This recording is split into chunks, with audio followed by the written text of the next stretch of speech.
Okay, sana muling mapagpalang umaga, tanghali, gabi po sa inyo lahat. Sana po ang lahat ay nasa mabuting kalagayan at ligtas po sa anumang kapahamakan. Saan man po kayo dako ng mundo naroon. Ako po muli ang inyong likod, Maestro 21 TV. At sa ating bagong reaction video ngayong araw na ito mga kalingap ay pag-usapan nga natin, ay bigyan nga natin ng konting kuro-kuro, komento, opinion at reaction po. Itong komento po ng isang hindi natin mawari kung supporter ba, kaninong supporter ito o talaga naman pong wala lang po siyang maikomento para lang magpapansin ang taong ito mga kalingap. Kasi iniisip po ng inyong lingkod mga kalingap na dalawang bagay po ito.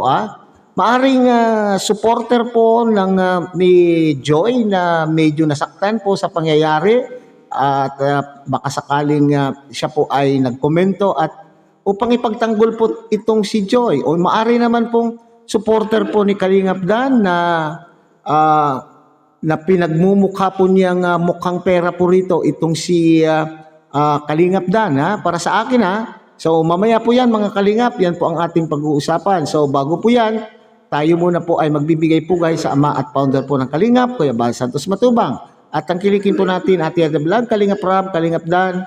At siyempre, kung bagong dating lang po kayo sa munting channel na ito, sana po ay inyo rin pong tangkilikin sa pamamagitan po ng inyong pagbibigay po ng like, share, and subscribe.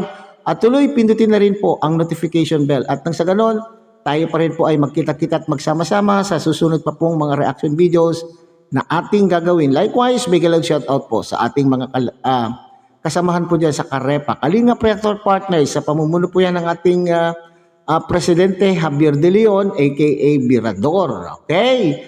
So mga Kalingap, nandyan po sa ating thumbnail na sa atin din pong monitor ang naturang komento po ni Aurea Evangelista. Okay, sabi ko nga kanina mga Kalingap, hindi natin dalawa po yung iniisip ko kung ito ba ay supporter po ni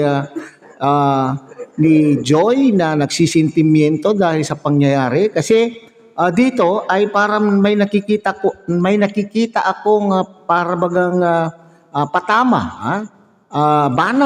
banat po kay Kalingap Dan. Bakit po? Okay, tingnan nga natin. Mayaman ang jowa ni Dan.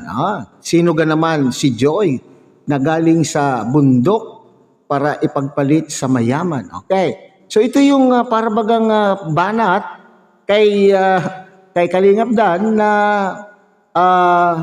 nagsinasabi po niya na mayaman po itong mayaman po itong babae, si girl.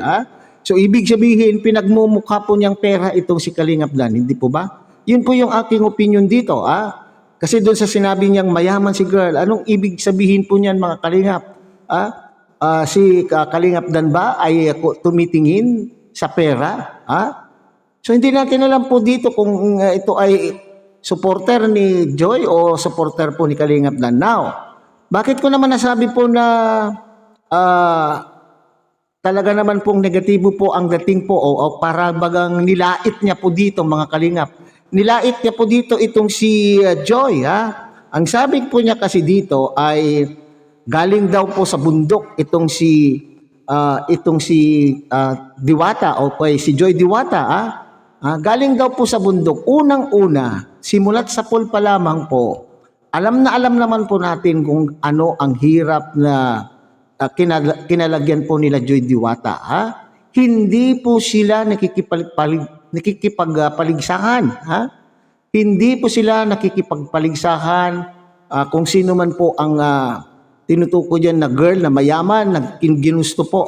Wala ditong paligsahan una at alam po natin naman na mutual understanding po yung pagpayag po ng pamilya po ni Joy Diwata na siya po ay itandem sa layunin upang tulungan po itong si Joy Diwata sa kanya pong pag-aaral at yan po ay tinatanaw na utang na loob naman po ng pamilya. Pero yung lumalabas po ngayon ng mga komento na sinasabi ginamit kung sino yung gumamit sa isa't isa sa ating pong opinion diyan mga Kalingap ay parehong naggamitan.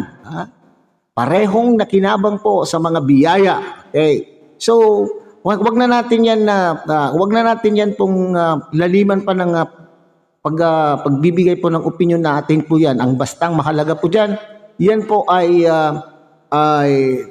tulong po na ay mutual understanding po na sila po ay matulungan po itong si Joy, at ito ay ang decision po na ito ay kay Kalinga Prab. Okay, so balikan po natin yung sinasabi po ng ang hindi natin malaman kung baser po ito. Galing daw po sa bundok. Unang-una, sabi ko nga, simulat sa pool pa lamang ay alam po natin kung anong uring pamumuhay meron po itong si Joy, at hindi po sila nakikipagpaligsahan kung sino po yung mayaman po dito. Hindi pinag-uusapan po dito kung sino po yung mayaman. Ngayon, kung sinasabi mo mayaman po yung si girl na pinili po ni Kalingap Dan at hindi pinili po yung taga-bundok, eh di isaksak po na niya. Kanyang-kanya na po si Kalingap Dan. Kanyang-kanya na po. Hindi, wala sa ginahap ng isipan po ni Joy Diwata na agawin pa itong si Kalingap Dan, yung babae. Hindi iniisip po yan ni Joy Diwata na agawin. Kung agawin po sa babae itong si Kalingap Dan, di po ba? So, kanyang-kanya na po yan. Kung yan po yung iniisip po ninyo na taga-bundok, oo, taga-bundok nga, at mahirap po lamang ang kanila pong pamilya, pero at least, kaya nga po sila po ay naging beneficiary po ng Kalingap, sapagkat sila po ay mahirap po lamang, at hindi naman po nila yan itinatanggi. At ito ipinagpapasalamat po nila sa kay Kalingap Rab at sa Team Kalingap na sila po ay natulungan. So wala pong problema doon kung sasabihin niyo man po na itong si Joy Diwata ay galing sa bundok at mahirap lamang, at least sila po ay patas na lumalaban sa buhay, di po ba? Wala po silang ginagawang masama. Sila po ay tinutulungan po nila yung kanila pong sarili, at kung anuman po ang tulong na naibibigay po ng mga nagmamahal po kay Joy at sa love team po na create po ni Kalingap Rab, yan ay pinagpapasalamat po nila na malaking utang na loob na tatanawin nila habang po sila po ay nabubuhay. So sana naman po itong nagkomentong ito ay mag-isip-isip naman po. Dumagdag pa ito sa pasanin o sa nararamdaman sakit. Maging sensitibo naman po sana tayong mga nagkukomento ay kung wala tayong magandang ikomento, wag na tayong magkukomento. Kasi lalo sa panahon na ito mga Kalingap ay alam natin na ang mga supporter lalo na ay maging sensitibo po tayo sa kanila pong nararamdaman na pagkadismaya, nararamdaman po nila na sakit dahil ang kanila pong puso ay nandito po kay Joy Diwata. Yung feeling ba na sila po ay na pinaikot po doon sa sitwasyon, parang feeling po nila ay sila po ay napaglinlangan. So sana wag na po tayong dumagdag pa po doon sa sakit na nararamdaman po ng ating mga kapwa na sumusuporta po sa Danjoy. Mag-move on na po tayo. Sabi ko nga kanina doon sa isa kong content. Mag-move on na po tayo. Alam na po natin ang katotohanan at tanggap na ng iba. Ngayon, kung mayroon pa rin pong hindi maka-move on, ay nasa sa inyo na po yan. Sana ay mag-komento po tayo na naaayon po.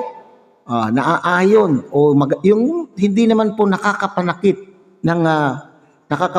ng damdamin po ng ating kapwa. Okay, ulitin po natin, hindi inisip ni Joy Diwata na magpanggap na mayaman, at hindi rin po niya inisip na siya po ay anong tawag po yan, naaagawin si Kalingap Dan. Bayaan niya natin po itong si Kalingap Dan, mga Kalingap. Masaya naman po, okay, sa aura po naman po ni Kalingap Dan, ay masaya naman po sa pangyayari. Masaya na po kung saan na po sila. Mag-move on at iwasan na po natin na makapanakit pa ng kapwa po natin. Okay, so hanggang dito na lamang po tayo mga Kalingap. Muli, isang mapagpalang umaga, tanghali, gabi po sa inyong lahat. at suportahan po natin Kuya Bal Santos Matubang, Ate Edna Vlog, Kalingap Rob at Kalingap Dan. Hanggang sa muli, God bless everyone.